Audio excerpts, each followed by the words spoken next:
Бірінші JavaScript'in бір темасын түсіндіріп тастайын. Ол үшін мен бір HTML құрайық.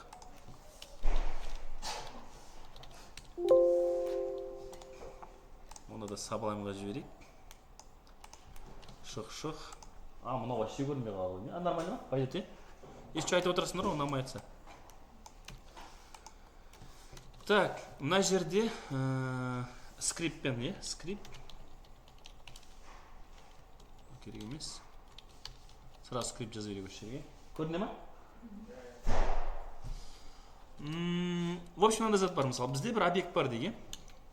Любой бір объект етек, мысалы, бір car деген машина болсын, мысалы, car деген объект болсын, тең. Объект біз JavaScript'те былай жазамыз ғой, дұрыс па? Скажем, несі бар, жылы, там, скажем, бренд демейік, не деуші еді? Make деп айтады, ағылшынша, білмеймін.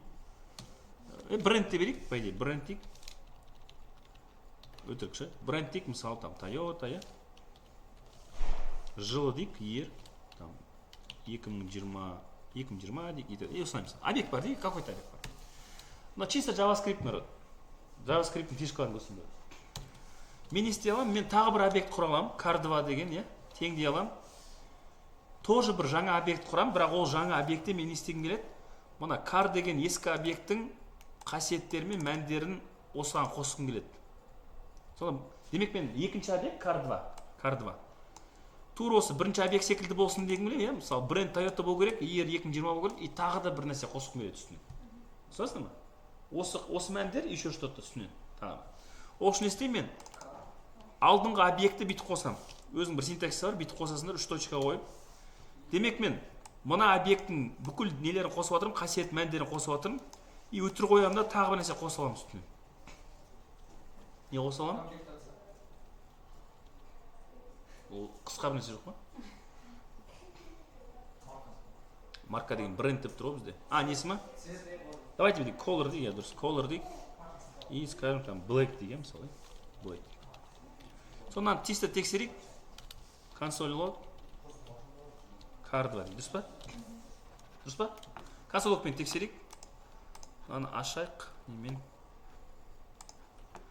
Нәрсе, бағаларын көрініп қалмасын жайында. Бағаларын жоқ қой, бірақ жақсы. Көрініп қалса пазыр болады. car2-ны көрейін өт. Сонда car2 бізде көрінер ма? Сол бұрынғы нелер тұр, бренді тұр, жылы тұр, еще color қосылған дейміз. Синтакс түсіндір ма? Сонда бір жаңа объект құрып отырмын, ол жаңа объектте басқа бір объекттің бүкіл мәліметтерін алып қойып, еще қосымша бір нәрсе беріп жатыр. Ортасында емес, ол просто ол разница жоқ, қай жерге салып жатқан, әйтеуір салып жатыр ғой. Но, наверное, немен салып жатыр ана жаңа алфавитпен просто. Әйтеуір бір жеріне салып жатыр. И бүйтіп қоса берсең болады, өтір деп жаңа нелер қоса берсең болады. Еще бүйтсек болады народ. Менде бренд Toyota тұр ғой, мысалы, или жылды алайық, мысалы. Мен жылды аламын да, color'ның орнына, или мынау, бүйтейікші. Мына жерге айтамын да, жыл деймін да, 1999 деймін. По сути, мына car-ды бүйтіп жазғанымыз бар ғой, мына бір.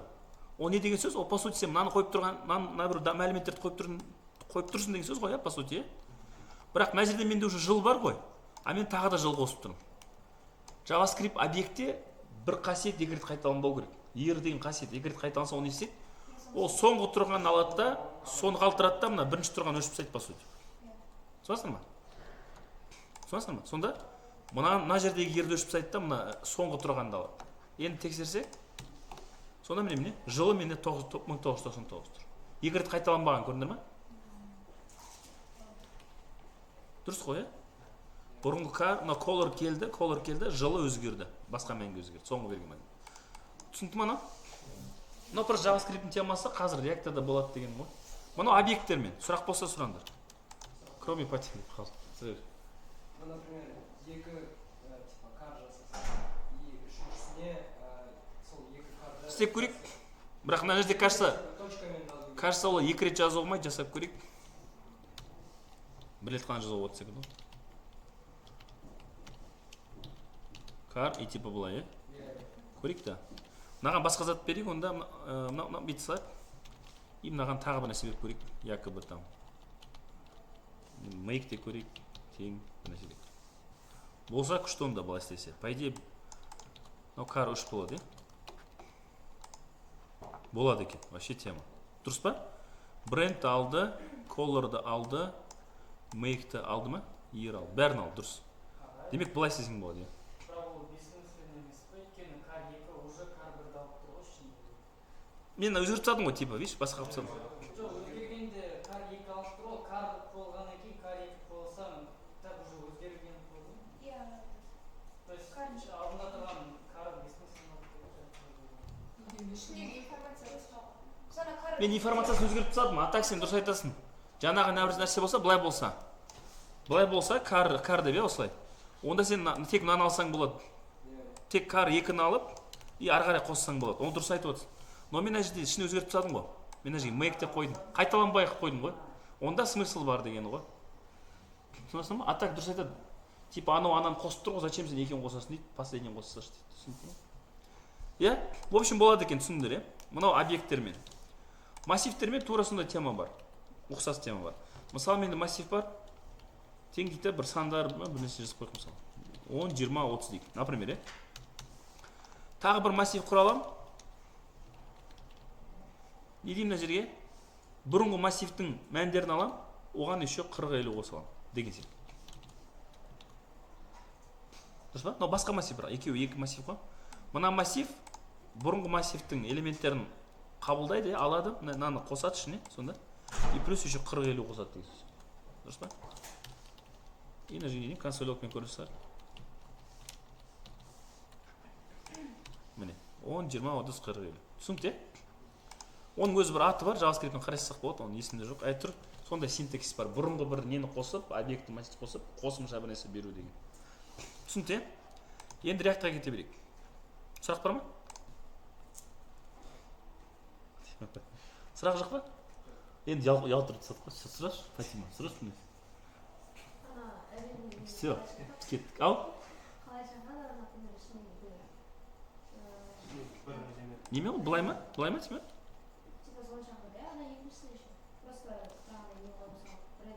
Мынау по сути не ғой, мынаны қойып береді ғой, как будто прям сандар қойып берген секілді болады ғой. Кәдімгі массивпен жұмыс істей бересің.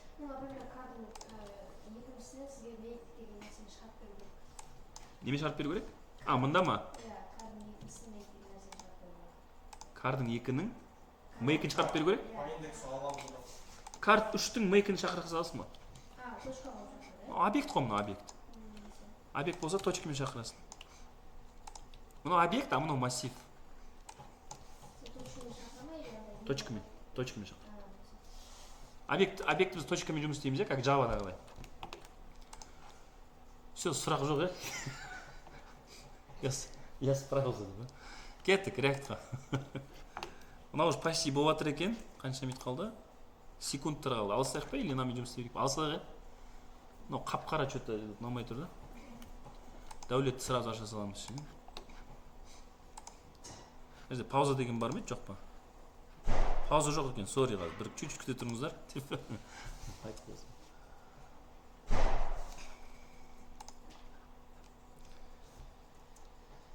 Қарын ашып кетті.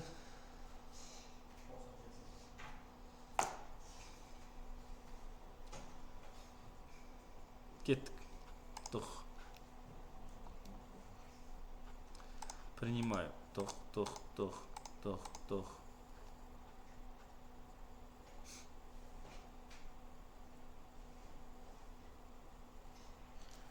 Орын жете ма? Басқа компьютерлерде орын жетпей тұр, кстати. Жетеді екен. Басқа компьютер C-диск қып-қызыл болып тұр да. Дұрыс жұмыс істемей тұр. Запустить. Сразу теманы ауыстырайық. Шық. Тема. А тема емес. Тема ғой дұрыс. Color Scheme. Light дейсілайық. Істесайық, дұрыс па? И сразу Settings'қа барамыз. Font size өзгертсек.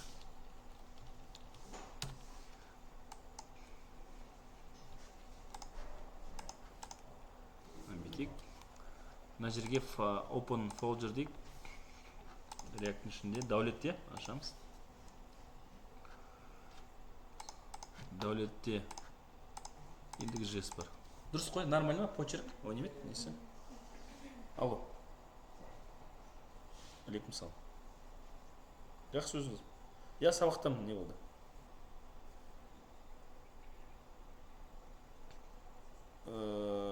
Бәріміз ғой, Ереке, ана Ершат. Оның есімде жоқ. Ершат біледі мүмкін оны. Жаза салсаңыздар болды қанша. Жоқ вообще есімде жоқ. Мен өлең айттым әйтеуір болды соны. Ошол айтпаймын, сразу айтам. Гитарада алып келмеймін, айтпаймын, уақыт жоқ. Жоқ, мен енді өлең жоқ. Ренжімеңіздер. Бастырады. 8 марттың темасында өлең айтып бер. Так. Мынаны өшіп тастаймыз, керек емес. Бізге мынау керек қой, мынау керек.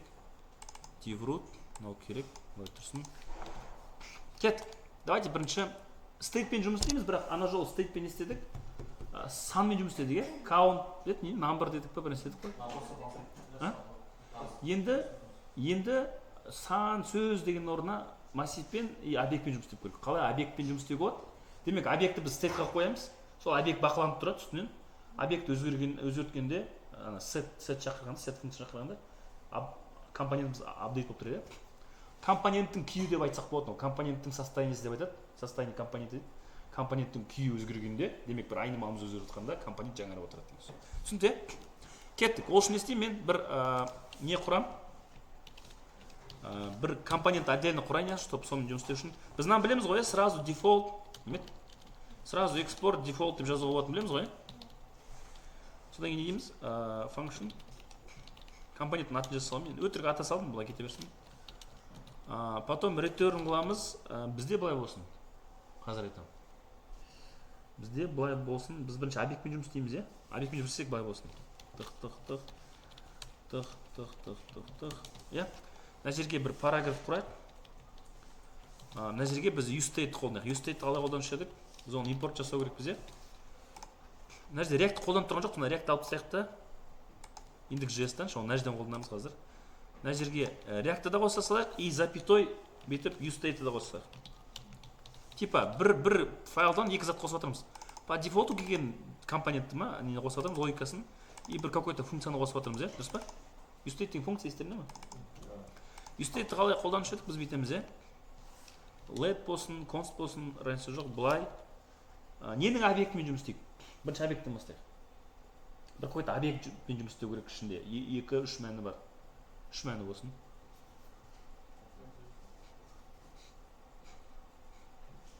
Сау. Кар емес, давайте басқа нәрсе. Нұрсила, айт. Food дейік онда, food, бітейік. Food дейік и set food дейік, е? Food'та нелер бар? Food емес, давай басқа нәрсе. Тез айтсаңдар şimdi. Кітап давайте, кітап. О неме? Book, е? Book, set book болсын, е? Дұрыс па? Тең дейміз, біз бұрында бүйтіп едік, е? Use state деп, мына жерге бір сан беруге болады, или сөз беруге болады, өзгерту үшін, е? Айнымалы болғанда. Или true false беруге болады керек болса, boolean, любой. Но біз не береміз? Біз енді объектпен жұмыс істейміз деді. Дұрыс па? Демек мен бұл объект беремін. Но объект деген сөз, пустой объект беруге болады. Пустой объект. А мен пустой емес, кішігірім ішінде данный лақтырып қойын. Book'та не болуы мүмкін? Title болсын, не? Не болады book'ның аты?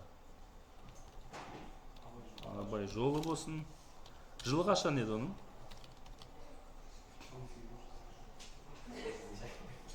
Видеоны пауза қойылсын. Мың қанша?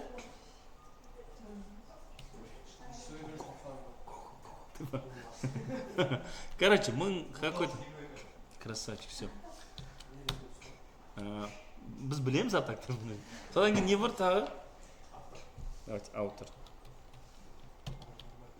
Құқтар дейміз, ағай дейміз ба? Өзі бе? Осылай екі не жаза берсек болатын шығар, кете берсін. Үш заты бар. Енді қарадар, мен мынау менде состояние, book деген менде, значит, объект. Мына объект менде қайда тұр қазір? Book'та тұр, дұрыс па? Мен не істей аламын, мына JSX-та бүйтіп, типа бүйтіп істесем болады. Book, двоеточие. Мына жерге мына book деген менде объект қайтқам жаңағы, е? Book'тың несін көрсетем, тайтылын көрсетем. кім айтты кітап деп так содан кейін не дейміз жылы дейік жылы двоеточие жылын көрсетейік дұрыс па былай істей аламыз ба жылын көрсетеміз и запятой дейік аутер дейік и мына жерге буктың аутын көрсетейік дұрыс па осылай тұрсын бәрі мынаны қосу керек қайда компонентті мына жерге бізге қосу керек импорт осы сразу қосса и компонент біз не істейміз мына жерге дивканы қояйық та ішіне мына компонентті қойса дұрыс қой терминалды ашайық npm start бұрында біз айнымалы болғанда ше мына жерде просто айнымалы болады ғой number count деген сияқты біз соны просто number деп қоя салушы едік қой ағаз бізде бук не болып тұр айнымалы емес ол объект болып тұр ғой объект болғанымен приходится былай точка деп беруге любой заты дұрыс па yes көрдіңдер ма көрсетіп тұр абай жолы жылы бәрін көрсетіп тұр енді мен былай істегім келеді менде input болсын мына жерде input элемент болсын и мен inputқа type text болсын например и мен осы inputқа кстати value жазып қояйық сразу value дейік тең inputқа value беруге болады ғой value неге тең болады кітаптың тайтылына тең болсын дұрыс па демек сразу менде абай жол тұру керек мен аны өзгерткенде өзгертіп жатқан кезде осы жерге прям тұрып қазір өзгермейді оны on change деген нәрсе жасау керек неге өзгермейді по идее мен бір буква жазам ол жазылады ғой мынаған жазылады бірақ во-первых не апдейт болмайды компоненті апдейт болмай жатыр өйткені мен ана нені өзгерткен жоқпын мен ана жерге бір нәрсе жазғанда сен мынаны өзгертпесең мына букты өзгертпесең ол компоненті жаңармайды сол үшін түк болмай тұр мына жерде түсінесіңдер ма по идее мен типа бір нәрсе жазып жатырмын бірақ компоненті жаңармай тұр сол үшін не істеу керек мен аны өзгерткенде по идее мынауды өзгертіп жату керек өйткені мен ана күйді өзгертіп жату керек состояние өзгертіп жату керек сонда мынауды өзгеріп жату керек автоматтың бәрі өзгеріп жату керек соны қалай істейміз мына жерге он клик қоюшы еді қой он клик емес он клик деген обычно кнопкаға қоямыз ғой мынау on change деген болады on change деген сен когда бір текст өзгертіп жатқан кезде on change шақырады бір нәрсе өзгеріп жатыр on change бір қашан шақырады в отличие от on кликтен қарағанда on change каждый әріпке реагирует етеді сен бір әріп жазасың on change шақырады тағы бір әріп жазасың on change шақырады бір әріп өшіресің on change шақырады каждый бір әріп үшін шақырады on change түсінесіңдер ма оған не дейміз бір функцияны шақырсақ функцияның атын қалай дейміз handle деген өңдеу handle бүйтейік handle title change тайтылдың өзгергенін өңдеу дейік сондай функция аты болсын осындай функция құрайық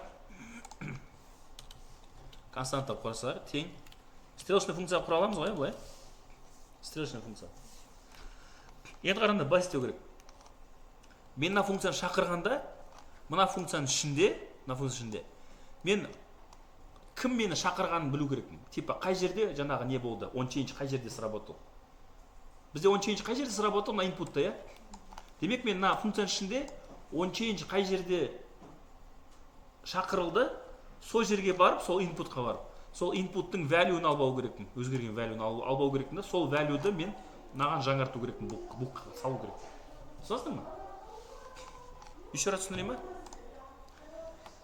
on change болғанда мына функция шақырылады ғой мен мына функцияға келгенде on change қай жерде болғанын білу керекпін өйткені мен инпуттар көп болуы мүмкін қараңдар скажем мен инпуттар көп дұрыс па біреуінде on change мынаны шақырайық басқаларын шақырмайық например пока что былай болсын инпуттар көп қой менде и мына функция шақырғанда мен мына функция ішінде білу керекпін қай инпуттан шақырылғанын білу керекпін қай инпут өзгеріп жатқанын білу керек on change болып жатқанын түсінесіңдер ма оны қалай білемін біріншіден ID беруге болады каждый ID и ID мен тартып алуға болады бірақ одан лучше путь бар егер сен мына функцияға on change болған или on click болған функцияға сен бір параметр берсең ол параметр как раз мына оқиғаның параметрі болады событияның параметрі болады событие дейді ғой орысша event дейді ғой бізде event деп жазсаңшы арты без разницы ғой event деген оқиғаның объекті келеді маған оқиғаның объекті келеді событияның объекті келеді оның ішінде қандай мәліметтер бар событияның түрі қандай ол change деген событие on change деген событие қай жерде болды деп событие даже қай жерде болғанын алуға болады. Демек ана инпутты алуға болады. Түсінесіңдер ма? Оқиғаның болған информациясы керек ма? Оқиғаның объекті керек. Түсінесіңдер ма? Например, реальной жизньда, бір жер атылды, бір жерде бір бомба атылды, например, не дай бог ладно. Ол да оқиға ғой. Сен сол оқиға туралы информация жинайсың ғой. Кім істеді, қай жерде атылды деген сияқты. Мына жерде да сен бір нәрсе өзгерткенде, бір оқиға болды, бір нәрсе өзгерді. Сен өзгерген туралы оқиғаның объектін алдында, одан не аласың? Қай инпутта өзгеріп жатыр? Оқиғаның түрі қандай, on change, сондай информация жинай аласың. Про event. Event деп атайды, короче. Событие, event, оқиға деп атайды. Және ме? Оқиға деген нормально, басқа да атайды. Болған бір какой-то өзгеріс, бір нәрсе оқиға болып қалды. Міне eventті даже көрсеңдер болады, қараңдар. Объект келіп жатыр, JavaScript-ің объекті ғой, кәдімгідей. Оны автоматтың өзі береді, JavaScript өзі береді. Если мына функция именно on change, on click деген заттарға шақырылса, мынаған бірінші не жазып қойсаң, параметр. Автоматтың сол событияның параметрін береді, объектін береді. Түсінесің бе? Консольден көрсек болады. Мына жерлерге бірлар қосып берейінші.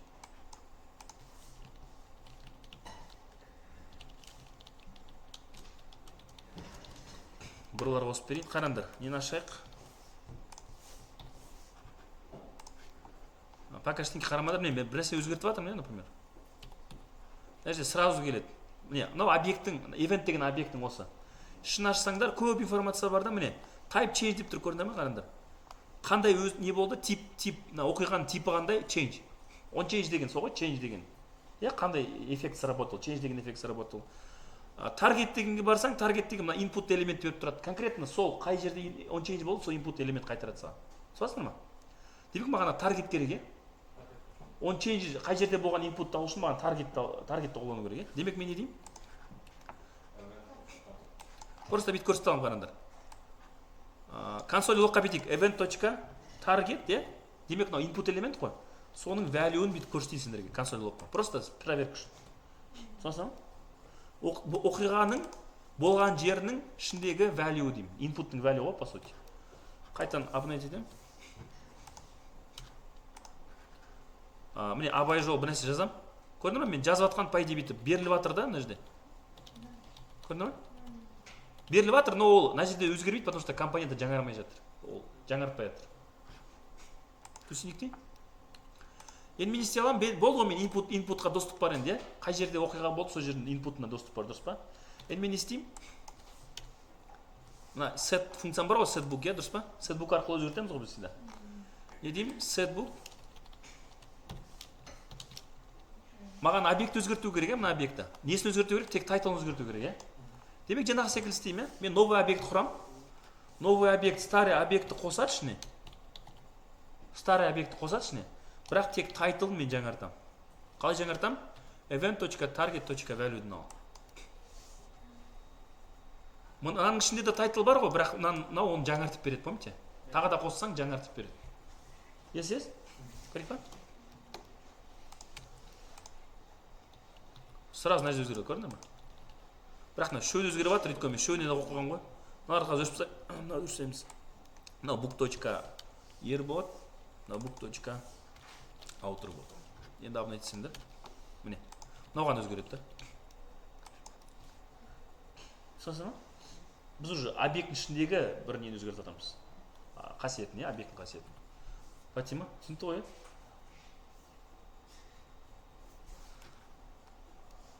Сұрақ бар ма? Сұрақ? Ağzındayım Фатима. Сұрақ бар ма? Қай бөлімде? Абай жол деген сөз полный өшпей ма? Өшірсең өшіреді ғой. Мынаны өшіп тастасаң бүйтіп полный өшіп қалады. Демек ана жерде пустой тұр да строка. Дұрыс па? Иә. Документ get element by id деп аласыз, соның value-ны аласыз. Но олай осылай жақсы да қай жерде болды оқиға. Сол жерді аламыз да, сол элементтен value алып аламыз. Дұрыс па? Мына жерге бізде екі объект болса, оны бір инпутпен екеуін өзгерте аламыз ба? По-желісі таңдап. Екеуін set екі рет set жазсаң, смело. Setbook дейсің да, мына жерге тағы бір setмен өзгерте бересің. Жоқ, таңдап те именно выбор үшін. Болады оны, болады. Қазір емес, бірақ істеуге болады потом. смело бір жерге птичка қоямыз, бір нәрсе таңдап істеуге болады. Оны со временем жасаймыз бәрін. Болды ғой, айта бер. Қазына сұрап отыр. Қазына кім сұрап отыр? Бук пен сыртта андай орындар қалай ауысып тұр? Қалай ауысып тұр? Иә. Типа қалай қабылдап тұр, несіндегі? Надан ба? Иә. Ол осы функция не береді? Сен болмадың ба? Видео қарадың деп едің ғой. Түсінбедім деді ғой. Мына useState саған массив жібереді, по идее. Массив жібереді. Бірінші бір какой-то мән жібереді. Жаңа мәніміздің өзі объекттің өзі ғой, ішінде бір даналар бар. Екіншісі бір функция береді бізге. Бізге бір функция жібереді, ішінде бір логикасы бар. Біз мына объектті мән ретінде мынаған қабылдап аламыз. Екінші берген затты біз мынаған қабылдап аламыз. Демек setBook деген ол бір функцияға тең. А мынау жаңа беріп тұрған мәнге тең, жаңа объектке тең болады. Мына беріп тұрған объекті, по сути, ол біз мына объект беріп тұрмыз ғой, useState ішіндегі. Мына объектіміз, по сути, сол бізге қайтып мынаған келеді. А мынаған бір функция келеді. И useState өзі сөйтіп айтады, мына функция арқылы ғана сен мынаны өзгерте аласың дейді, мән. Сол кезде ғана біз компонентті жаңартып отырамыз дейді, сонда перерисовка жасап отырамыз дейді.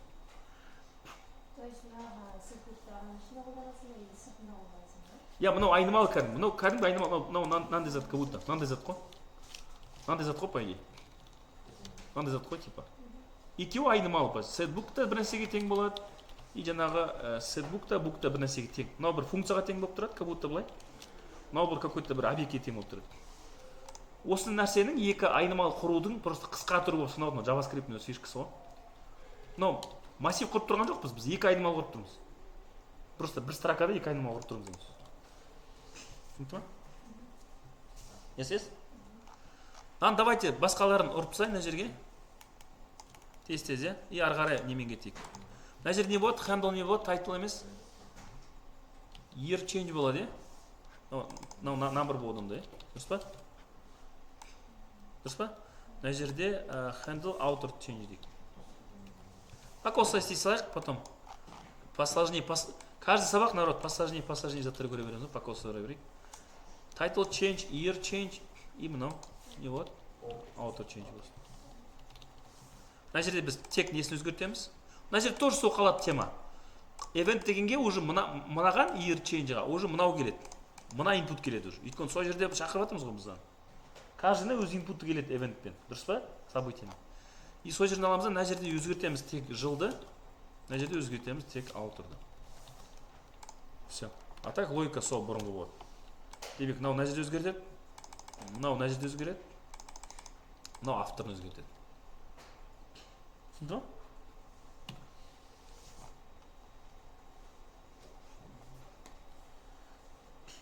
Түсінік дей? Сұрай бер, ұялма. Мен білмесем, білмеймін деп айта берем, народ. Мен де нем ғой, бәрі білмеймін. Ал? Change деген екінші рет қолданса жасын орын алма. Екінші рет қолданса да қылады. Он через екі рет жазуға болмайды ғой, бір рет жазасын. Только бір рет жазамын, да? По идее, да. А когда этот event target value не үшін қаламай тұру? Немен табылмай тұр? Бір рет қолданады ғой. Немен табылмай тұр? Жаңағыдай, именно қай жерде, қай инпутта қолданған жазу керек қой. Енді қара сен on changing мына жерде жұмыс істесе, мына inputта жұмыс істесе, on changing. Сен мынаны шақырып тұрсың ғой, мына title'да. Title change. Не деп түсіндір ме? On change табылмай тұр ма, или анау жаңағы on change'дің ішіндегі функция табылмай тұр? Жоқ, жаңағыдай setBook'та берілгендерді author, title деп беріп тұр. Табылмай тұр дегенді кім айтты? Табылып тұр ғой, бәрі дұрыс деп тұр. Жоқ, именно event target value деп қайсы табу үшін жазыңыз? Мына не үшін жаздың дейсің ба?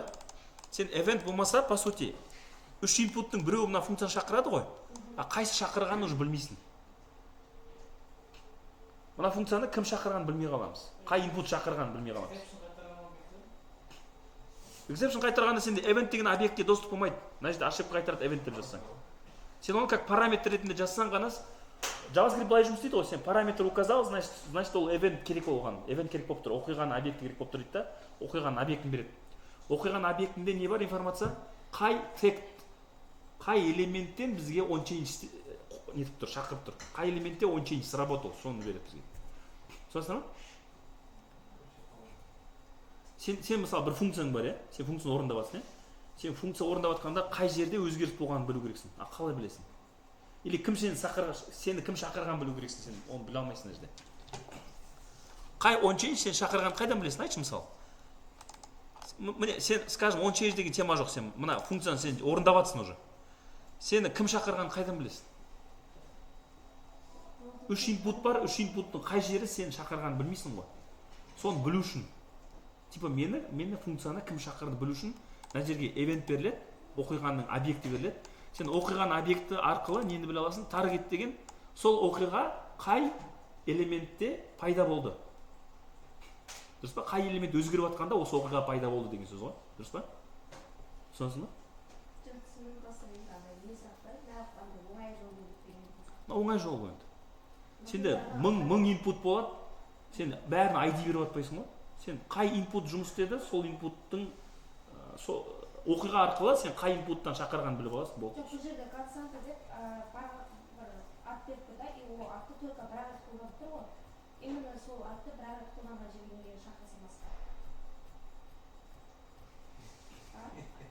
Мен түсінбей тұрмын реально. Мен максимально пытаюсь түсінуге. Қай константаны айтып отырсың? Мынаны айтып отырсың ба? Мына вообще қатысы жоқ, мына функция ғой. Иә, мынау неме? Сен қай константаны мынаны айтып отырсың ба? Ол вообще функцияның несі ғой.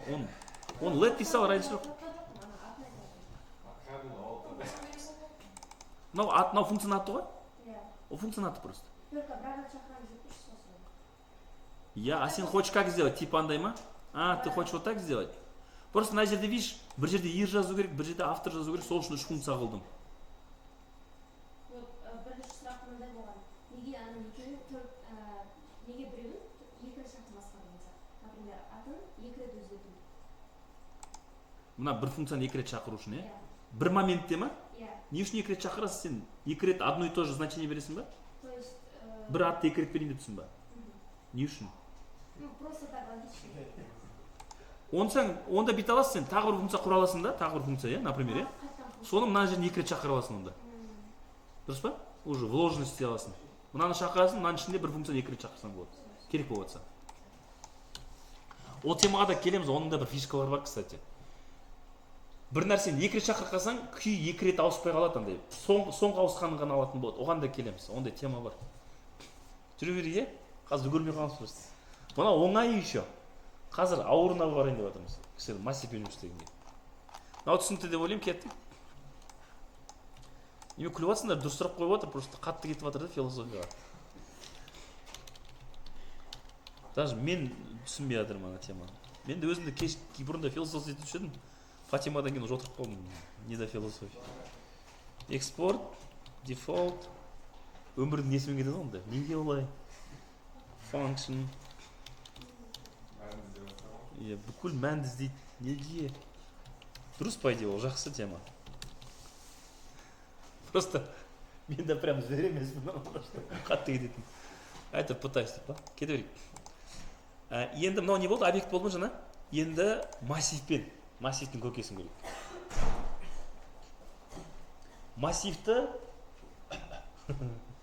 Массивті чуть посложнее жасайық. Элемент қосу, жаңа өзгерту ғана болды ғой, атын өзгерттік, ананы өзгерттік. Мына кезде қосу жасайық и өшіру жасап көрейік енді. Типа бір элемент қосу өшіру. Менде бір массив болсын useState-та. Бетек константа. Значит, константа деп жаза берсең болады, кстати. Патима. Бір какой-то массив болсыншы, массив ненің массиві мүмкін? Элементтер какой-то бір. Фрукты болма или тағы не болма. Корзина болсын. Корзина болсын, бетек онда продукт істеп бұра берейік онда. Продукт бар ғой, иә? Продукт істейді, мына жерге set product істейген мысалы. Жаңағы секілді тема ғой. Use state ішіне, опять же, пустой массив берсең болады. Типа, бастапқы күйі пустой массив деген. Или бір нәрсе сап қойсаң болады басында, чтобы удобно было. Не салайық, давайте, продукт. Пакет? Пакет продукт ма? Пакет тауып, пакетке саласың ба? Жоқ, нормальный продукт айтын, да? А? Милк? Милк. Груша дейсің ба? Детский мен жазып басқа нәрсе айтайыншы. Мен избавьте от этого кішігірім. ема жыртып жатырмыз ғой. Потом английскийіміз бітті ме осымен? Ice cream. Қыздар андай не да, бәрі молоко, чиз, бүкіл молочный продукт. Sausage. Кетші оны жаза алмаймын. Басқаша айтшы. Қалай жазып еді? Саусаги. Бұл жедет қойыңдаршы, неге кетіп қалды? Осы нәрседе массив бар деген мысалы. Массив менде уже продукция жазып тұр, иә, демек. Мынау сеттер. Енді мен мынандай реттерін қайтарайын. Менде мына жерде былай болсын. Мына жерде бір H2 қояйық. Типа просто аты болсын, типа products деп бүйтіп қояйық. Иә, список секілді. И мына жерге бір yol кетсін, тізім кетсін, народ. Тізім, продуктлардың тізімі кетсін. Енді мынандай логика. Мен каждый продукт алу керекпін да, иә? Каждый сөзді алу керекпін, milk алу керекпін да, не істеу керекпін? Мына жерге бір milk қою керек пе, былай дұрыс па? Келесі продукт алу керекпін да, тура сондай тема жасап, иә? Мына жерге apple қою, и осылай. Демек, массивтің ішімен жүгіріп, каждый элементпен жүгіріп, каждый элемент үшін бүйтіп ли ашып, ли жауып ішіне элементтің атын жазып отыру керек. Қалай удобно істеуге болады, оңай қылып? For или еще удобнее?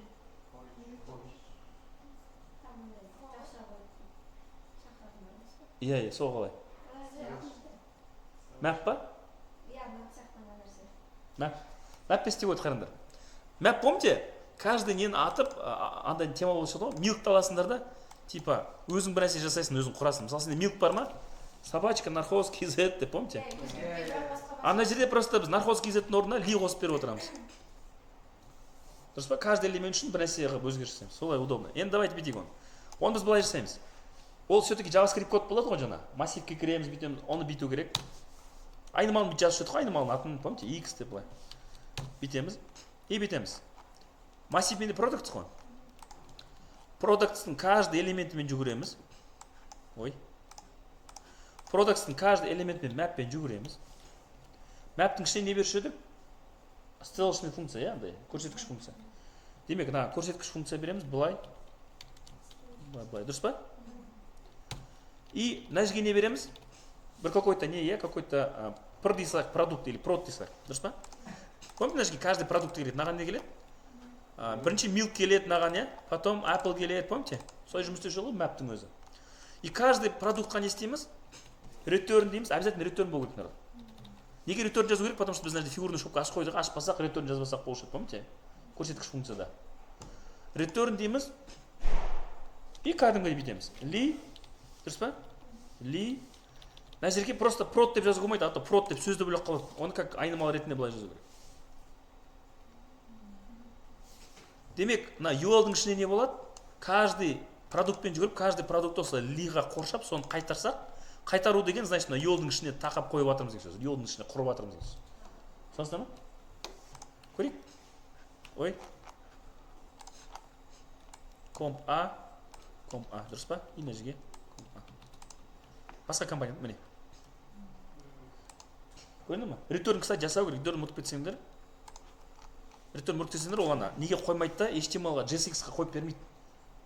Ана құрып береді лиді, бірақ сен лиді return жасамасаң, оны JSX-қа қойып бермейді да, просто. Return ұмытып кетпеңдер. Түсінді ма? Ол түсінді. Енді мынандай проблема бар. React, когда тізіммен жұмыс істегенде, осындай list item деген тізімдермен жұмыс істегенде, React-қа осы тізімдерді бір-бірінен отличать ету керек, ажырату керек.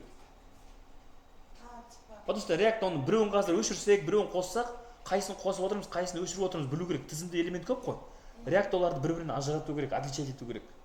Мысалы, оны бүйтіп көрсеңдер болады, қазынаған ұрсу керек React. Типа, неге мынаның бәрін сен отличать ететін бір нәрсе қоймадың деп қазір бірінші көрсетейік. Обновить етейін міне, қараңдар. Міне бүйтіп жазады React. Each child in a list дейді, типа тізімнің каждый баласы дейді, балалар ғой 4 баласы. Каждый баласында уникальный бір key деген қасиет болу керек деп айтады. Ол React-ның требованиясы. React тізімнің элементтерін бір-бірінен ажырату үшін key деген қасиетті сұрайды. Key деген қасиет болсыншы дейді. Маған солай ыңғайлы болады деп жұмыс істегенге. Просто ол требование сондай, демеймін. Оны не істейміз? Окей дейміз да, лидің именно ашатын тегіне бүйтіп key деген қасиет беру керек. кей деген қасиеттің мәні қайталанбау керек. Сенде мысалы 100 ли бар ма? Ли деп 100 тізімде 100 нәрсе бар ма? 100 айтым бар ма? 100 мысалы. Каждыйында сандар қайталанбау керек. Бір қайталанбайтын бір нәрсе болу керек та, мына жерде, дұрыс па? Мен мысалы ненің өзін қойып қойсам, продукттың атын қойсам не болады? Нормально ма? Типа мына жерде де продукттың атын көрсетемін и кликке де продукттың атын беріп қоямын. Бір жаманы, если сенде бір какой-то продукт, milk деген продукт, дұрыс па? Қайталанып кетсе, уже ұрсады, реактор ұрсады. Дұрыс па? Тізімде кей деген қасиет қайталанбау керек. Сосын ма? Түсінікті? Значит, не қоя аламыз мына жерге? Продукттың орнына не қоя аламыз мына жерге? Бұрында ID қоюшы едік, ID идеальный келуші еді, бірақ біз ID жоқ па? Біз базадан алып атамыз ғой, даналарды в будущем, сол жерде ID қойып отырамыз осы кейға. Кейға ID қойып отырамыз. Но қазір ID жоқ. Менде тупо массив қой. Андай, қайталанбайтын точно не қойсақ болады? Каждый элементте қайталанбайтын не бар на каждый элементінде? Индекс бар. Ну теперь вопрос, индексті қайдан аламын мен? Маған мына жерге индекс келмейді, мына жерге тек продукттың аты келеді ғой, Енді қараңдар, қалай жұмыс істейді. Мына map деген, фильтр деген функциялар бар ғой? Помните, который ішіне көрсеткіш функция салатын нелер ше? Функциялар. Олар былай жұмыс істейді. Если сен мына көрсеткіш функцияға тек бір ғана параметр берсең, ол параметр не болады? Ол мыналардың аттары, мәндері болады, дұрыс па? Дұрыс қой, А егер сен екі параметр берсең, екіншісіне саған индекс келеді. Ол map, filter, find index деген функциялар бар ғой, который ішіне функция беретін функциялар. Солар сөйтіп жұмыс істейді. Бір мән берсең, бір ғана параметр берсең, мәндерін ғана беріп отырады. Екі параметр қойсаң, екіншісіне индексін беріп отырады. Демек сонда былай болады, қараңдар. Қазір нәрсе map былай жұмыс істейді. Бірінші итерация болғанда, бірінші цикл болғанда не береді? Milk береді, и milk'тың индексін береді, 0-ді береді. Мына жерге milk береді, мына жерге 0 береді. Түсінесіңдер ма? Екіншісінде apple береді, и соның индексі 1 береді. Мына жерге apple, мына жерге 1 береді. Түсінесіңдер ма? Сенбесеңдер міне, keyдің орнына былай көрсетейін. ID алып көрсетейін. ID деймін да, мына жерге индексті беріп отырамын. Түсінесіңдер ма? Чтобы тексеру үшін. Реально индекс келіп жатыр ма, келіп жатқан жоқ па? Ол ойламаңдар, ол какой-то React-ның темасы емес, ол JavaScript темасы. Бір ғана зат жазсаң, мәнін береді, екінші параметр жазсаң, оған индексін тастап тұрады. Индекс керек жоқ болса, мынаны алып тастайсың, тек мәні керек десең. Индекс керек болса, екі зат жазасың. Түсінді ме? Міне қараңдар.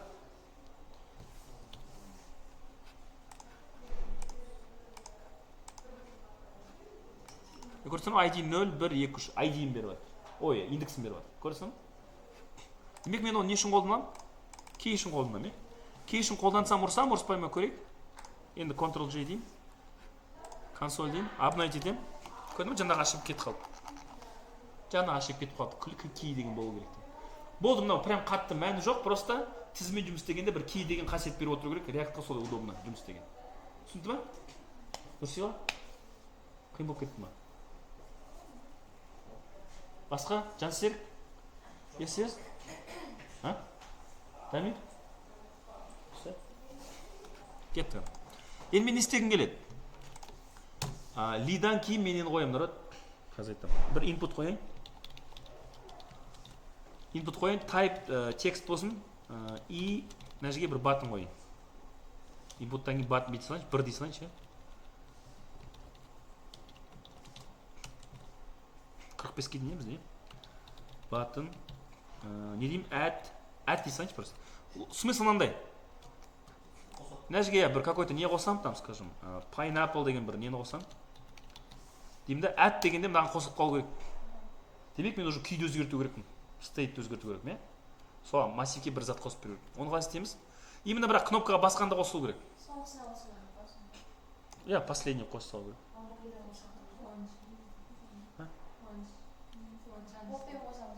On change деген бізде input'та ғой. On change деген бір нәрсе жазып жатқан кезде сақырылатын зат қой. On click, on click. Тең. Именно add-ті басқандағын істеу керек қой. Не дейміз? Бір какой-то handle, не дейік? Prod add дей салайыншы, продукттың қосқанын өңдеу. Бүйтіп алайық. Мына жерге функция қояйық. Функцияның аты просто народ, шодаспандар. Функция тең неге? То есть мына айнымалы немеге тең, бір какой-то функцияға тең, стрелочный функцияға. Нәжге не дейміз енді? Енді жерде мынандай проблема. Сен кнопка басқанда шақырылады ғой мына функция. А демек сен ол жерден event деп алсаң, event деп жаңағыдай, event.target деген осыған қай элементті береді? Инпутты бере ме, кнопканы бере ме? Кнопканы береді, потому что сен осы жерден шақырып тұрсың ғой оны. Типа қай жерден шақырылды деген айтып тұрсың ғой. А бізге зачем кнопка? Бізге инпуттың ішіндегі мәнді алу керек қой. Түсінесіңдер ма? Енді бізге event не поможет. Кнопка бізге керек емес, бізге input керек, inpuттың мәнін алып қосу керек. Онда я бір вариант ID. Пока ID мен жұмыс істейік, ID дейік, не дейік? Prod input дей салайын, или prod дей салайын, prod input дей салайын, ладно. Осыны ID бере ме inputқа? Демек ID мен тартып алу керек, соның value-ны аламын, дұрыс па? Онда не деймін? Мына event онда керек емес болса опциясындар болады. Керек болса ана қоясыңдар, дұрыс па? Не деймін? Let там элемент или там input элемент болсын тең. Не дейміз? Document.get element by ID. Мынау аты былай, дұрыс па? Енді бітеміз. Какой-то бітейік? Let prod name дейік, жаңа қосайын деп жатқан продукттың аты қалай болады? Input.value болады, дұрыс па? Дұрыс па? Дұрыс қой, жаңа input'тың value-ны алып жатырмыз да, как продукттың аты болып тұр, Мына продукт не істеу керек енді? Мынаған қосу керек, массивке. Қалай қосамыз? Set products арқылы. Set products. Бұрынғы продукттың аты қалай? Products, Жаңа массив береміз, народ. Жаңа массив береміз. Оған бұрынғы продукттың, бүкіл продукттарды қосамыз, бұрынғы тұрған. И плюс тағы да бір продукт қосамыз. Түсінесіңдер ме? Түсіндір ме? Демек мен set productsқа жаңа массив берем. Жаңа массив деген сөз. Ішінде бұрынғы массивтің заттары бар, плюс жаңа бір еще бір аты, тағы бір продукт қосады. Yes? Одан не істей аламын? Мен мына input'тың value-ны тазарта салайық, ана input тазарта салайық. Түсінесіңдер ме? Input тазартайық. Абына дейік, көрейік. Нәжге деймін? Pineapple деймін. Әтті басам. Көресің? Күй өзгеріп жатыр деген сөз. Компания жаңа жатыр, Тағы нәрсе болсам, қоса береміз. Түсінді ма? Сұрақ мына жерде?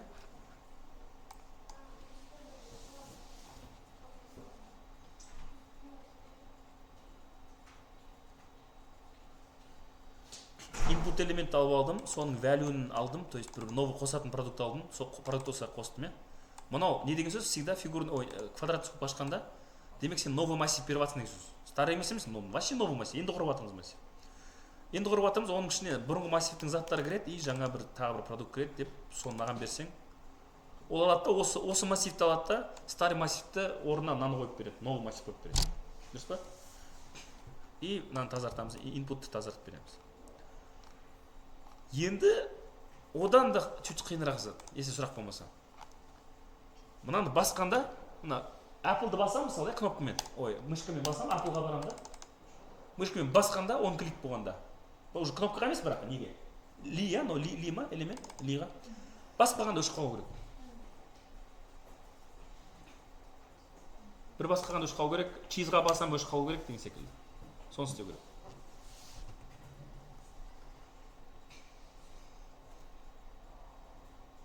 Қалай жасаймыз оны? Он клик ұра берейік, он кликті қайда қою керекпіз біз? Лиға, дұрыс па? Мен әже чуть бүйтіп ашайын онда. Енді бүйтіп бізде бүйтіп чуть астаға түсіреміз детеміз ғой қазір, Онда мен бүйтейін да. Мынаны бүйтіп қойын жарай ма? Өйткені бізде қазір код көп болады да, дұрыс па? Бүйтіп кетеміз қазір, былай. Бүйтіп кетеміз. Окей? Yes? Енді деймін мынаған, он клик еще. Лиға, он клик тең. Бір функция тағы шақырайық. Handle remove дейсі, қысқа болсыншы. Нормально, Handle remove деген функция шақырамыз. Ол функция мен әже қояйын.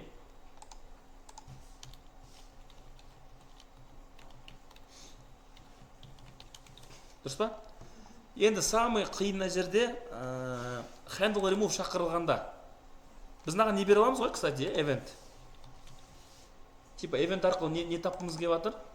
Қай лист айтымға, қай лиға басқанымызды көрейін деп жатырмыз, дұрыс па? Өйткені бізде 4 ли тұрады ғой басына міне. 4 ли тұрады ғой, 4 ли элемент. Қайсына бастық? Дұрыс па? Соны білгіміз келеді. Но сұрақ мынандай енді пайда болады. Сен мына Appleға басқаныңды түсіндің, Мына лиға басқаныңды түсіндің. Біз нені өшіру керекпіз? Мына Apple'дың лиін өшіреміз ба? Или массивтегі apple'ды өшіреміз ба? Вот сұрақ. Біз li'ді өшіреміз ба, элементті, тегті, или массивтегі сөзді өшіреміз ба, apple деген? Массивтегі сөзді өшіру керек. Зачем бізге ли? Біз сөзді өшірсек, ол и так компания жаңарғанда массивте apple болмаса, ол оны көрсетпей қояды, дұрыс па? Дұрыс па? Ал сен li'ді өшіргенімен массивті өшірмесең, компания жаңарғанда қайтадан apple пайда бола бастайды. Түсінесіңдер ме? Дұрыс па? Оны түсіндік. Массивтегі apple'ды өшіру керек екен. Басқа сұрақ енді. Бізде event бар. Event арқылы біз массивтің қай несін өшіру екенін қалай білеміз? Индекс арқылы. Key арқылы, дұрыс айтасыңдар. Демек, мына li'да apple тұрса, ол неде? Li'да keyдің ішінде не тұрады? Жоқ, key керек емес, былай істеу керек қазір. Key, кстати, ол андай зат. Keyмен сен қолдана алмайсың, неге? Key өшіп қалады, қара. Key деген ол нәрсе қалмайды неде? Элементтерде ол қалмайтын зат. Ғаз көрсетейін. Li'да көрдің ба? Key жоқ көрдің ба? Ол тек React-ың темасы, ол өзіне керек екен алып алады да, HTML-ға оны бермейді. Ол HTML-ның темасы емес, JavaScript-ның темасы емес, ол React-ың темасы. React өзіне жұтып алады да, оны алып алады да, бұл HTML-ға қоймайды оны. Демек біз ол key-мен жұмыс істей алмаймыз. Другой дело ID болса, ID-мен жұмыс істей алушы едік. Дұрыс па? ID деген жазғанда көрсетті ғой ID мына жерде. Бірақ өйтіп отырған тоже не то. Басқа вариант бар. Мынандай вариант бар. Мен handle remove шақырғанда, сразу не бергім келеді? Мына жерге индексті бергім келеді. Типа қай индексті өшіру керек екен сразу бергім келеді. Түсінесіңдер ме? Сонда сен Apple-ға бассаң, мына жерге Apple-ға бассаң. Значит, Apple-ның индексі 1 ғой, демек не шақырылады? Handle remove дейді да, и 1 деген индекспен шақырылады. 1 деген индексмен қайда алам?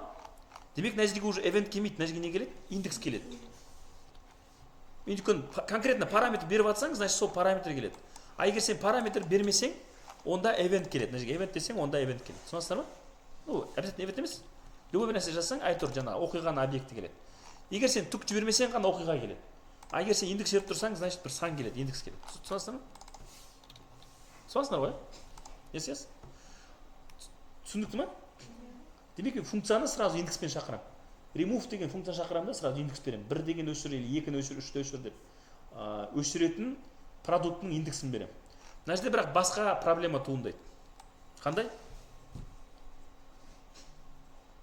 Ау? Айтса, қорқпай. Жаңа key үш кезек дедіңіз ғой? Ау? Жаңа key үш кезек дедіңіз ғой? Жоқ, басқа проблема туындайды. Біз бүйтіп жазғанда, біз автомат мына шақырып қоямыз нечайно. Даже баспаған өзінде біз шақырып атырмыз уже функцияны. Біз бұрында бүйтіп беретіміз, естерінде ма? Былай беретіміз. Мынау шақырып атқан жоқ, мынау функцияны атын береміз обычно. Демек, функцияны как мән ретінде беріп атырмыз. Функцияны аты арқылы функцияны мән ретінде беріп атырмыз. Осылай береді, он клик, он change дұрады. О неге былай береді? Қазір шақырып атқан жоқпыз. Бірақ функцияны атын беріп қойықсан, міне функцияны мән беріп қойық. Будущем шақырасың деп беріп атырмыз. Будущем шақырасың. Басқан кезде шақырасың деп атырмыз, дұрыс па? А біз былай жазсақ, біз оны автоматом сразу шақырып атырмыз деген сөз. Кнопканы баспаған өзінде шақырып атырмыз. HTML құрылып атады ғой, JSX құрылып атады ғой браузерде. Сол кезде автоматын шақырып атырмыз деген сөз. Түсінесіңдер ме? Түсінесіңдер ме, нет? Помните, біз айтқанбыз былай істеуге болмайды деп. Ол қараңдар, сразу шақырады қазір. Индекспен шақырам ба, қараңдар. Индексті алам, консоль лог дей салайын, чтобы сендер көрсету үшін.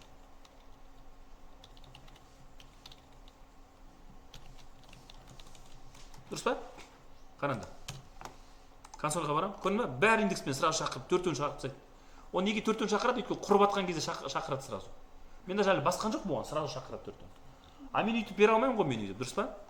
Маған сразу шақыруға болмайды ғой. Маған не істеу керек? Басқанда ғана шақыр деп айту керек. Ол үшін мен тек функцияны атын ғана жіберу керек. Сонда менде безвыходное положение болып тұр. Функцияны атын ғана берсем, индекс бере алмай қалам. Қай индексті өшіру керек екенін айта алмай қалам. А индексті берем десем, сразу шақырып қояды нечайно. Не істей аламыз? Функцияның ішіне бере аламыз. Дұрыс айтасың. Қалай? Функцияның ішіне индекс. Қай функция? Мына функция ішінде ме? Мынаның ішінен біз қалай аламыз? Мынаны бүйтіп алмасақ басқа индексті ала алмаймыз ғой. Біз мынау қай индекс өшіру керек екенін білмейміз ғой, если бүйтіп бермесек. Бүйтіп бермесек қайдан табамыз қай индекс екенін, дұрыс па? Оны беру керек обязательно. қай индексті өшірейін деп жатқанымды беру керексің информацияны. Проблема түсінікті ме өзі? Мынаны былай істейсіңдер народ. Біз мына жерде функцияны өзін беріп жатырмыз ғой, шақырып жатқан жоқпыз, функцияны өзін беріп жатырмыз, дұрыс па? Дұрыс па? Біз бүйте аламыз ба мына жерде? Бір функция құрайын, қара. Қазір бүйтіп айтайын.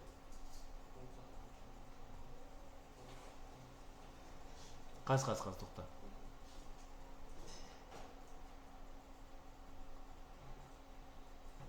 Так. Біз бүйте аламыз ба? Істей аламыз, болдың да. Біз мына жерде функцияның өзін береміз ғой, мән ретінде, дұрыс па? Атын береміз ба, или өзін береміз? Біз мен индекс дегенді қалдырамын, бірақ мен бүйтіп істеймін. Мынаның ішіне, мына функцияның орнына, мына функцияның атын берген орнына, мына функцияның орнына. Былай да функция беріп жатырмын ғой, былай да функция беріп жатырмын. И қараңдар, былай да функция беремін. Өшіп тастайықшы, керек емес қазір. Народ, еще раз, именно дұрыстап нетінге батыр да. Мына функцияның орнына мен басқа функция берем. Былай функцияны берген орнына мен былай берем, қараңдар. Мен стрелочный функция берем. Бере аламын ба? Стрелочный функция бере аламын ба? Какая разница, что сен? Мына функцияны беріп тұрсың? Handle неме? Remove па? Мынау да функция ғой, просто атымен беріп тұрсың, атымен беріп тұрсың. И мынау да функция. Мынау да функция. Біз мына жерде шақырып атқан жоқпыз ғой мына жерде. Біз шақырып атқан жоқпыз, біз просто функцияны мән ретінде беріп жатырмыз, стрелочный функцияны мән ретінде беріп жатырмыз. Дұрыс па? Түсінесіздер ме? И смысл қандай мына заттың? Смысл мынандай. Былай істесең болады. Демек, біреу кнопкаға басқанда, мына лиға басқанда, мен мына функцияны шақырамын ғой. Мына функцияны шақырамын ғой, дұрыс па? В будущем. А ол алады да мына функцияны шақырады. Индекспен уже. Демек, мен функцияны басқа функцияға мен қоршап қойдым.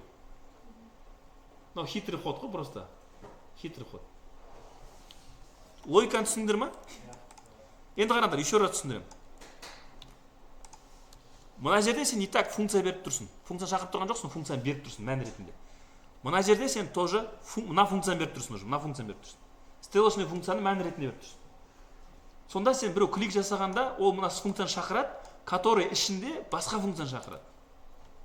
Уже бірақ индекспен шақырады. Түсіндіре алдың ба? Бір функцияны берудің орнына, оның алдында басқа функцияға қоршадың да мына функцияны берді. Бірақ екеуі де функция ғой, по сути. Түсінікті? Но просто хитрый ход осында. Сонда сразу шақырмайды. Өйткені мен шақырып жатқан жоқ, мен просто функцияны беріп жатырмын. Бірақ шақырған кезде мынаны шақырады индекспен уже, дайын индекспен. Түсінесіңдер ме? Түсінікті?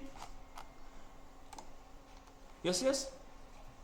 Мына жерде не? Мына индексті өшіру керек, маған массивтен мына индекстағы элемент өшіру керек, дұрыс па? Оны қалай өшіруге болады, оны бүйтемін сразу да айтып салайын. Set products ақыры сразу істей саламыз. Set products дейміз. Бүйтіп айтамын. Сендер нені помните қалай жұмыс істейтін? Фильтр қалай жұмыс істейтін, помните? Фильтр деген функциямыз бар еді ғой бұрында. Міне қараңдар, мысалы менде бір массив бар дейік, мына жерде түсіндіре салайын. Мысалы менде бір R деген массив бар, например, дұрыс па? Мен бүйтіп жазсамшы. Сендер r.filter бір нәрсе деп жазасыңдар ғой, фильтр там, фильтрдің ішіне андай бересіңдер, помните? Тоже не бересіңдер. Стрелочный функция бересіңдер. И мына жерге бүйтесіңдер, фильтрдің ішіне бір какой-то прод десеңдер болады, продукт. Продуктқа не келеді? На каждый аты келеді. Бірінші milk келеді, мынаған, помните? Жаңа мәптің темасы ғой примерно. Но фильтр басқа жұмыс істейді. Бірінші milk келеді, apple келеді, cheese келеді и т.д. Біз мына жерде не беруші едік? Мына жерде не жазушы едік біз мына жерде? Условие шарт жазушы едік. Типа кімді қалдыру керек, кімді алып тастау керек деген секілді тема. Естідіңдер ме? Фильтр деген біз продуктілердің кейбіреулерін алып тастағымыз келеді, кейбіреулерін қалдырғымыз келеді, фильтр жасағымыз келеді деген сөз. Помните? Не деп айтуға болады? Скажем, бүйтсек болады. Продуктың если тең болса, скажем, там Apple-ға десең. Или тебе бүйтіп айтайықшы, тең емес болса деп Apple-ға. Сонда мынау тағы бір массив қайтарады. Былай жұмыс істейді. Сен старый массивті аласың да, соны фильтр қыласың да, бірақ фильтр деген функция всегда басқа массив қайтарады бізге. Біз всегда, не забывайте, фильтр мына массивқа тиіспейді. Просто осы массивтің мәндерін қарап, басқа массив береді бізге артқа. Біз оны R2-ға қабылдап аламыз. Түсінесіңдер ме? Мына жерде сонда қандай массив қалады? R2 немеге тең болады? Осылай жазсам. продукт Appleға тең болмаса, соларды ғана қалтыр, ал Appleға тең болған затты өшіріп таста деп тұр. Демек былай болады қараңдар. Milk келеді ма маған бірінші басында? Milk келгенде не болады? Milk Appleға тең емес деген true ма? True ма? True болса, значит, ол мына R2-ға кіреді. Түсінесіңдер ма? Мен бүйтіп жазайын. R2-ға не кіріп жатыр? Жазып жатайын, иә? Түсінесіңдер ма? Значит, milk кіріп жатыр. Неге кіреді? Өйткені біз true беріп тұрмыз. Дұрыс па? Келесі Apple келеді, продуктқа Apple келеді. Appleға тең емес деген false қой. False болса, мына Apple игнор етеді, мынаған қоспайды, новый массивқа қоспайды. Түсінесіңдер ма? И мына екеуін қосады демек. Түсінесіңдер ма? Демек R2 мынандай массивқа тең болады. Бірақ R1-ға тиіспейміз, ол өзі қалады, и бізде новый массив пайда болады. Фильтр всегда новый массив қайтарады. Старый массивтің мәндерін фильтровать етіп, бірақ новый массив қайтарады. Старый массивқа тиіспейді. Түсінесіңдер ма? Маңызды мынау, старый массивқа тиіспейміз, новый массив қайтарады. Енді мен осыны қолданғым келеді. И жаңағы тема, маған продукттың аты емес, маған индекспен фильтрация істеу керек, индекспен. Мен индекс тұр ғой осы жерде. Қалай істеймін? Мен қазір Appleмен атымен фильтрация істеп жатырмын, атымен. Маған индекспен фильтрация істеу керек. Типа мына индексті қоспа деп айту керек. Новый массивқа мына индекстен басқа индекстарды ғана ал, мына индексті игнори деп айту керек, игнорировать ет деп айту керек. Қалай айтамыз?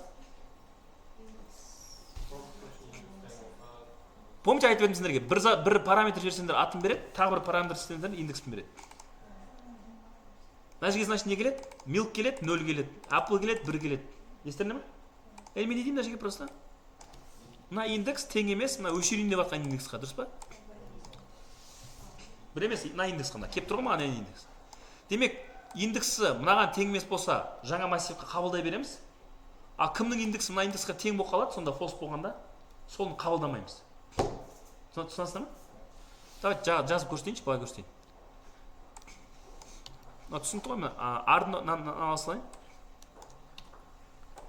Значит, мен не деймін, бүйтіп айтам. Set products, е? Дұрыс па? R-ның орнына не деймін, менде мына продукт ғой, қазіргі, е? Осы ғой бізде массив, дұрыс па? Бүйтіп айтам. Продуктыны фильтр жаса, мына жерге продукт келеді, индекс келеді, дұрыс па? Если каждый продукттың индексін тексерем ғой, если индексі мына өшейін деп жатқан индексқа тең емес болса, соны жаңа массивқа қосып отырам. Дұрыс па? Дұрыс па? Бастары уже қиналып жатсыңдар ма? Логика мынандай. Milk келе ме маған, народ қараңдар. Бірінші маған milk келеді, маған неме келеді? 0 келеді. А считайте, біз бірді өшіргіміз келіп жатыр, бірді өшіргіміз келіп жатыр. Индекс бізде 1-ге тең деп айтайық, бірге тең. Например, түсіндіріп жатырмын. 0 1-ге тең емес па? 0 1-ге тең емес деген true ма? True болса неме, значит, біз milk'ты қабылдаймыз, жаңа массивқа саламыз, дұрыс па? Түсінесіңдер ме? Потом не келеді? Appleмен не келеді? 1 келеді. Дұрыс па? 1 1-ге тең емес деген false қой. Значит, біз Apple'ды салмаймыз жаңа массивқа. Типа оны удалили, как будто салмаймыз. Түсінесіңдер ме? Демек, Apple'дан басқа бәрін аламыз да, Apple'ды игнорируй. Фильтрациямен өшіріп тастаймыз. Түсінікте? И смысл қалай? Смысл қандай народ? Точка запятой қоя салайын. Смысл мынандай қараңдар. Маған фильтр не іздедім, жаңа новый массив қайтарады ғой. Ол новый массивта қанша не болады? Үшеуінің, төртеуінің үшеуі ғана қалады, е? Дұрыс па? Үшеуі қалады, сол үшеуімен новый массив жасайды, новый массивті қайда береміз?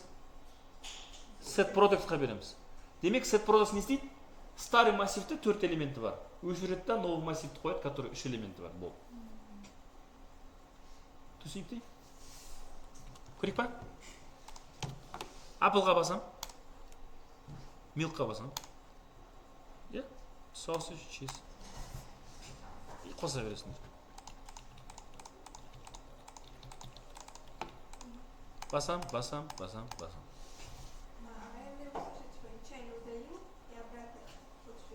Жоқ ондай. Потом істейміз ғой. Ондайды істеуге болады, енді оны бір жерге қойып қою керексің, типа соңғы өзгерткен, оны база емес дегенде, может, не етеміз ғой. База емес дейміз ғой обычно. Біз удалить еткенде базада өшіріп салмаймыз. Удалено деген true false қойып қоямыз. И уақытын жаз қойып қояды, қашан өшірілген. И соңғы өшіргенде уақытпен табуға болады, типа. False пен уақытпен табуға болады. Потом көріп жатамыз қазір. Онда крутой емеспіз қазір пока. Пока чертпыз ғой.